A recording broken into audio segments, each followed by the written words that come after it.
Guy. Salut JP. Alors, le test avec le module et le relais fonctionne très bien. Je vais te montrer comment ça fonctionne.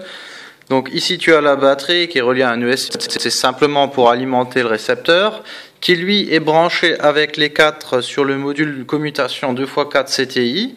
Donc, j'ai pas assez de cerveau pour le moment pour faire les tests. Donc, j'ai branché un en haut et un en bas.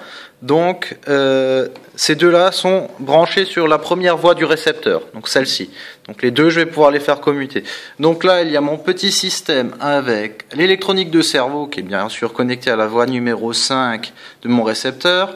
Sur le moins du récepteur, j'ai branché ici le fil qui se retrouvera sur le commutateur, sur le relais, pardon, qui va faire la jonction avec le module CTI. Pour avoir fait le test, ça fonctionne très très bien. Le seul défaut, c'est qu'il faut faire attention au potard, mais une fois qu'il est réglé, une petite goutte de cyano et il n'y a plus de souci. Donc, test. C'est alimenté.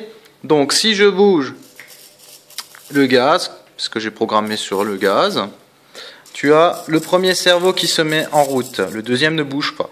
Alors, avec la petite programmation, donc tu vois ici, GIR, c'est l'interrupteur GIR pour le train d'atterrissage en général sur les modes avion, qui est désactivé. Donc c'est la voie 1 qui est active.